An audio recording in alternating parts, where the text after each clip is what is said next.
Olá pessoal, aqui quem fala é o Sérgio Santos. Estamos aqui mais uma vez para o nosso quadro Evangelho, Consciência e Espiritualidade, onde buscamos refletir sobre os ensinamentos de Jesus, conectando com estudos científicos do mundo moderno. Para iniciarmos, façamos a nossa prece. Deus, nosso Pai, gratidão pela oportunidade de mais uma vez podermos aprender juntos com os ensinamentos do Mestre Jesus. Que a Tua luz nos guie, que saibamos colocar em prática em nossas vidas essas palavras e ensinamentos benditos. Que assim seja. Muito bem, hoje nós vamos refletir um pouco sobre felicidade e família.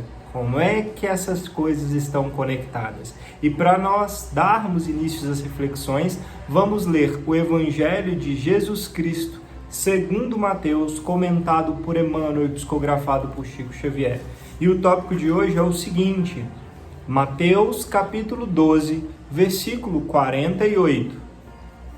Em resposta, disse ao que lhe falava: Quem é minha mãe e quem são meus irmãos?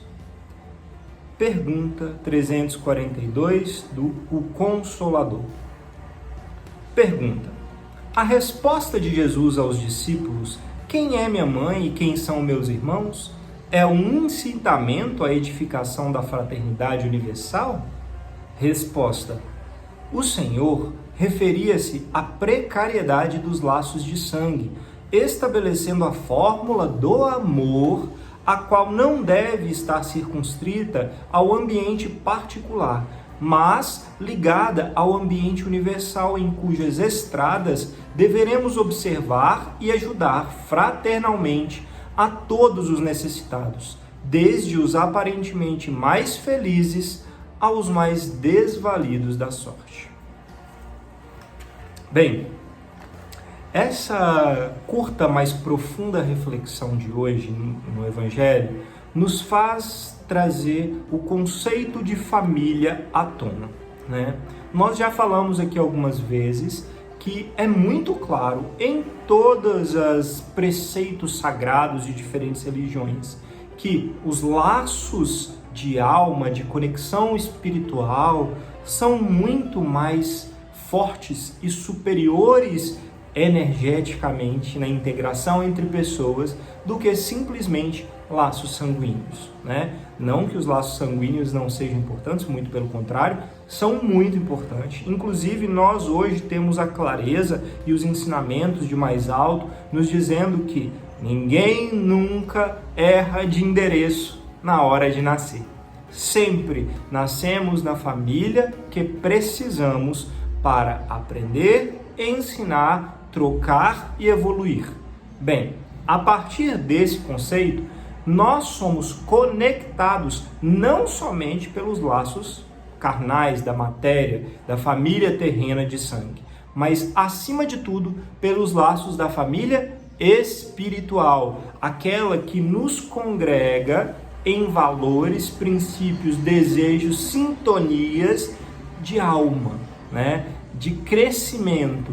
Claro, significa que todos nós somos irmãos? Sim, todos nós somos irmãos e estamos conectados em Deus, né? Como bem aprendemos ao longo da vida. Mas nós hoje, na atualidade, vamos ter mais sintonia com pessoas que têm a mesma vibração, desejos, vontades, cuidados, atenções que nós temos hoje, do que com outros que são muito diferentes nos desejos, vontades, energias e ambições de bem, né, e de luz, digamos assim. Então, cada um está num degrau de evolução, todos irmãos, mas cada um em um degrau, em um momento, em uma fase. E o chamado dessa passagem, Jesus nos fala: quem são meus irmãos e minha mãe, né? Ou seja, Maria e os possíveis parentes de sangue de Jesus são, com certeza, valiosos e são, com certeza, muito amparados e conectados ao Mestre Jesus. Mas toda a família universal é a família de Jesus também. Nós somos a família de Jesus também. E isso ele nos estende numa missão de dizendo, ok, Somos todos irmãos. Então ajam como irmãos. Busquem não somente o crescimento e o benefício próprio e dos que vocês consideram como irmãos ou parentes de sangue. Busquem o auxílio à humanidade à medida do que for possível. Claro, ninguém vai deixar de viver seus chamados familiares consanguíneos para tentar apenas apagar fogo, a não ser alguns missionários, digamos assim, né, que vêm para atender a humanidade de uma forma mais ampla. Mas a maioria de nós tem que cumprir deveres junto à família carnal, sim. A grande questão é que nós não devemos apenas fazer isso, mas sim buscar auxiliar a sociedade, aqueles que nos pedem ajuda, aqueles que nos cercam no âmbito do trabalho, no âmbito da rua social, no âmbito daqueles que estão em situações de demanda a nós dirigidas, e se nós podemos auxiliar, que possamos ajudar. Lembrando que na vida tudo é cíclico e tudo muda em constante evolução. Então, hoje nós estamos numa posição e amanhã nós podemos estar na posição completamente diferente e sermos os que pedem ajuda, né? E aí a gente tem que ter semeado e amparado para poder também sermos dignos de socorro e amparo. Façamos, porque quando nós estamos atendendo ao próximo, nós estamos atendendo a nós mesmos também e ao Mestre Jesus acima de tudo, que nos congrega nessa irmandade universal. E dentro desse contexto, nós trouxemos o nosso livro querido, Alvorada Cristã, ditado por Neio Lúcio, psicografado por Chico Xavier. E o tópico de hoje é o tópico 34, a galinha afetuosa. Uma gentil galinha, cheia de instintos maternais, encontrou um ovo regular de tamanho e espalmou as asas sobre ele, aquecendo-o carinhosamente. De quando em quando beijava-o enternecida. Se saía a buscar alimento, voltava apressada para que não lhe faltasse o calor vitalizante. E pensava garbosa: será o meu pintainho, será o meu filho. Em formosa manhã de céu claro, notou que o filhotinho nascia robusto. Criou-o com todos os cuidados. No entanto, em dourado crepúsculo de verão, viu-o fugir pelas águas de um lago sobre as quais deslizava contente. Chamou-o como uma louca, mas não obteve resposta. O bichinho era um pato, arisco e fujão. A galinha, desalentada por haver chocado um ovo que não lhe pertencia à família, voltou muito triste ao velho poleiro. Todavia, decorrido algum tempo, e encontrando um outro ovo, repetiu a experiência.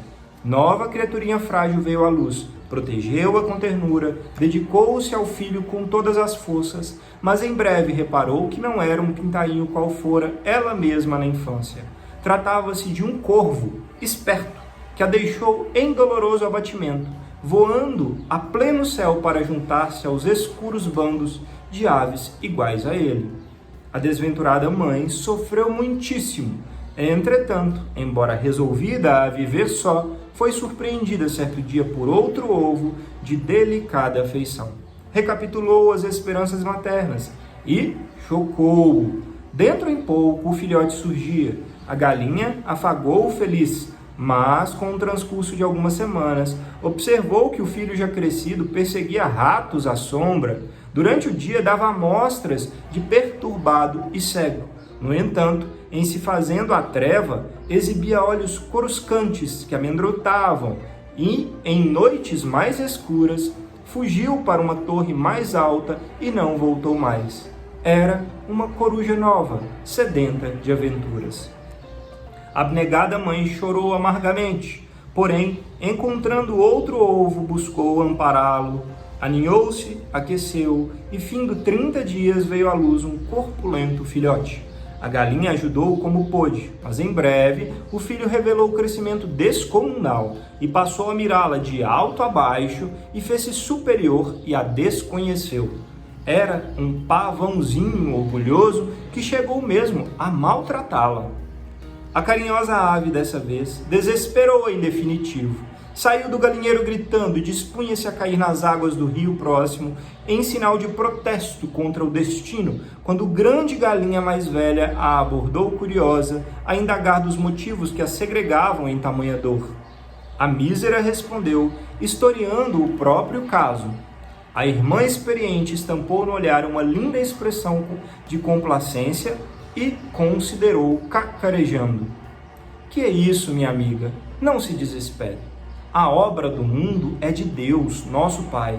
Há ovos de gansos, perus, marrecos, andorinhas e até de sapos e serpentes, tanto quanto existem nossos próprios ovos. Continue chocando e ajudando em nome do poder criador. Entretanto, não se prenda aos resultados do serviço que pertencem a Ele e não a nós.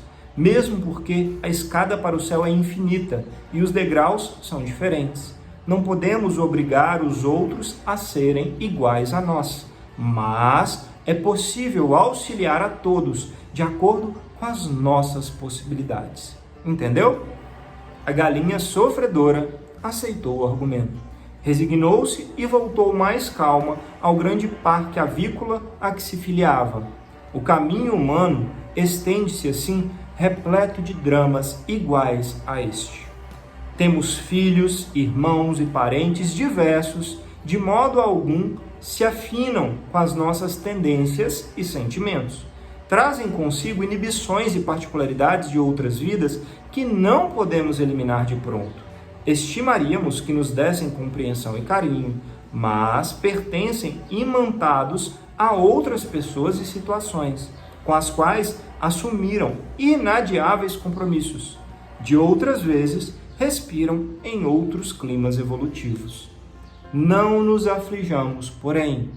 A cada criatura pertence a claridade ou a sombra, a alegria ou a tristeza do degrau em que se colocou. Amemos sem egoísmo da posse e sem qualquer propósito de recompensa, convencidos de que Deus fará o resto. Que assim seja. Que texto lindo, né? Essa parábola que Neo Lúcio nos traz da galinha cuidando dos diferentes ovos e sofrendo com cada filhote que a abandona, a maltrata ou a trata de forma diferente como ela gostaria, porque cada um é único. Olha só, quão isso parece com nós humanos, né? Nessa parábola, que tanto queremos que aqueles que nos cercam e que nós amamos, me colocam no lugar, né? Tantas vezes, nos tratem de uma forma como nós desejamos. Que sejam como nós falamos, ensinamos ou direcionamos. E esquecemos que cada um é filho de Deus e simplesmente está por empréstimo divino ao nosso redor por um tempo. E que cada um tem um caminho. Nós não sabemos qual é a carga ou os compromissos da alma de cada um. E cada um precisa seguir o seu chamado íntimo para aprender, seja pelo amor, seja pelas dores e sofrimento, de acordo com a necessidade. Mas tendo sempre a certeza de que Deus é perfeito e que Ele nos dá o direcionamento e o caminho que precisamos, muito mais do que apenas o que queremos, que é tão falho ainda, né?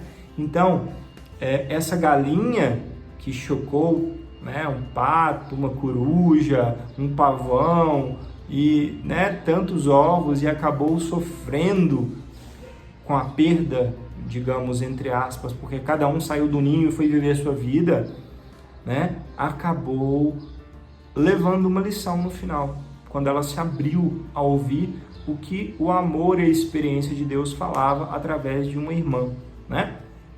Olha, todos estão nas mãos de Deus e cumprindo o que precisam. E você tem que cumprir a sua parte. A sua parte não é ter a posse de cada um, mas fazer o seu melhor dentro do chamado de Deus na sua vida, né? E aí, claro, os retornos virão. Se nós não vemos o retorno que desejamos agora, mas estamos fazendo o bem, o amor, o certo, lá na frente nós veremos. Pode ter certeza. Deus é perfeito. Nunca deixaria através das suas leis infinitas e imortais do universo, de nos dar o retorno que merecemos e precisamos, acima de tudo, para seguirmos nessa caminhada. E dentro desse contexto, nós trouxemos um artigo científico cujo título é o seguinte: Apoio familiar, renda familiar e felicidade. 2 pontos. Uma perspectiva de 10 anos. Esse artigo científico foi publicado no Journal, ou na revista que tem como título Journal of Family Psychology, que quer dizer Revista da Psicologia Familiar, pelos autores Rebecca North, Charles Holland, Moose, Concrete Rudolph e Ruth, tá? Que nós tenhamos essa capacidade de trazermos a conexão desses estudos científicos com a nossa reflexão de hoje. Muito bem. Esse artigo científico, ele estudou 274 adultos e, ao longo de 10 anos, buscou avaliar a associação de felicidade, de percepção, de sensação de felicidade nessa família de 274 pessoas que foram casadas e associar com vida financeira, benefícios financeiros, tá? Riquezas, poder material financeiro e apoio, suporte familiar, vivência familiar. E aí comparou felicidade com esses 2 fatores. O que eles observaram foi o seguinte: as pessoas têm até um certo benefício para a felicidade quando ganham um determinado valor, mas isso tem um limite. Até determinado salário, né, digamos assim, que dá para viver pelo menos sem passar maiores necessidades, tem um aumento da felicidade com aumento salarial. Beleza. A partir daquele ponto, a associação passa a ser mínima, ou seja, mais dinheiro não traz mais felicidade depois que se atinge esse mínimo para se viver pelo menos razoavelmente sem passar maiores necessidades. Porém, de uma forma diferente, o apoio e suporte familiar, viver em família, ter o suporte familiar, isso está constantemente ao longo dos 10 anos, sempre associado com maior felicidade. Quanto maior a integração e o suporte familiar, maior o nível de felicidade e satisfação que as pessoas vivenciam em suas vidas. Olha que interessante. A matéria, ela é importante. Ela nos traz um retorno para a alma, para o coração, na felicidade e realização. Mas muito menos do que a nossa interação de alma dentro de uma família. Ou seja, o suporte familiar é importante. Mais do que você apenas desejar o suporte familiar, sejamos nós, seja você, seja ele, que eu seja, né, o suporte familiar para aqueles que nos cercam. Seja filhos, pai, mãe, irmãos, né, e parentes próximos, que nós saibamos dar um ouvido, um apoio, um amparo, ser presente sempre que possível para ser esse suporte, porque isso significa doar felicidade ao próximo, aos que nos cercam, aos que amamos. E isso, como nós vimos no Evangelho, nos traz retorno. Nós vamos vivenciar o retorno disso, cedo ou tarde, de acordo com o nosso merecimento e nossa necessidade. Que assim seja. Façamos a nossa prece de encerramento.